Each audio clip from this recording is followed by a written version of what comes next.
still on the east side of Perry Square here in Erie, the best side. We're talking about childhood vacations. This Childhood time. vacations. We didn't do a lot of big family vacations, but Mom and Dad were taking us to a rodeo. I think it was someplace New Yorkish. We had to spend the night in a hotel. So it was me, 3 brothers, and my parents in one hotel room. So just from that, you got the feeling that it was a good time. When we got to this mom and pop hotel, Motel? I don't know, it was a room. And they literally took out the closet and pushed the head of the bed into the closet. And it stuck with me from that childhood encounter through adulthood. So I was going to a lactation consultant class with a friend, and she booked us in this rinky-dink, weird, off-brand sort of place. And I'm like, honest Pete, if there is a bed in the closet, I will not sleep in it. It's yours. And hand to God, we got there, and there was, in fact, a bed in the closet. So that is a thing. Who knew? And she slept in it. I slept in the other bed. So, there you go. Childhood vacation. We went on a lot of vacations when I was a kid. We did a lot of traveling, and I remember those same kinds of things.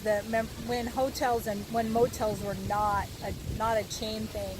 But we went to Lake George, New York a lot, and they had all these cool things like Santa's Workshop and, Gaslight Village, all these amusement parks, all these cool things. So we did a lot of cool things. But what I really do remember are those non-chain little joints that you would end up in, all the restaurants. One restaurant was the Wagon Wheel, and it literally, had wagon wheel chandeliers and those kinds of things. And I have just a lot of really good memories of different trips. Well, and as we were thinking about doing this as a topic, it occurred to me that I remember the bed in the closet. What I remember most about trips or anything from my childhood, it's not the big moments. It's not those ones that you would think that, oh, this will be the one that stands out. It's those little moments. It's the weird, like diving into a pool that somebody left a towel in, but then touching something smushy at the bottom of the pool. And just like freaking out. And so weird moments like that, or just, hanging with my brothers and actually liking them for 5 minutes. And, those are the moments that stick out for me in terms of my childhood. One place that we had stayed at, and I'm pretty sure it was in Lake George, they would do outdoor summer movies for the kids, and I remember being on a swing set and watching a movie, and how cool that was. That was so cool. There you go. It has a Grease sort of feeling to it. I know. The drive-in, on the swing set. I'm just saying. Yeah. I always turned to Broadway. We did. My parents. We also went to Old Forge, New York, a lot.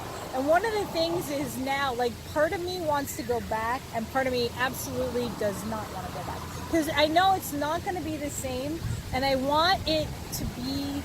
I don't want to ruin it. I want it to be what I remember it to be. Well, not as a child, but as a much younger human being. When I married into my husband's family, they went out to Southampton, Ontario, every summer for a week. And so I got in on some of those vacations. And a couple years back, we had gone up that way and spent a day back at Southampton. And it was wonderful, just taking that walk and remembering those times when my kids were really, really little. And so as a family now, we try to go on some beach excursion every couple of years. So our next one is going to be to Southampton. Oh, there you go. So. That'll be fun. So what are your favorite childhood memories from any of your vacations? Did you go someplace special? Did you, like us, do you remember those weird little moments and those off-brand, no-brand, no-tell motels that we used to stay in? Those, some of them were kind of creepy. Just a little. Oh, I don't know about that. I remember one other time we were in Lake George, and we drove past another motel, and they all had pools and stuff. And we drove past, and my father said to my mother, "I think that's your mother's car over there."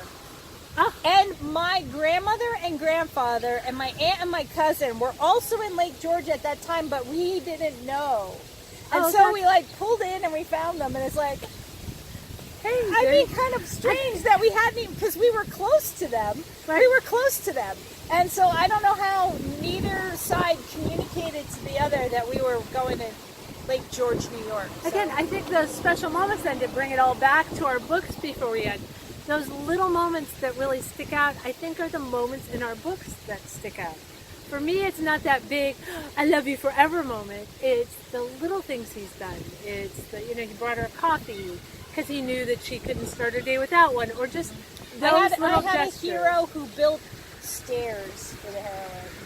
Oh, I did that series of short stories, and in one of them, the hero actually, who was in a wheelchair, built a ramp for a dog who used a doggy wheelchair, which I thought was just so sweet. And so, little moments for me, those are the ones I remember. Okay. We'll see you next time. See you next time. Bye bye.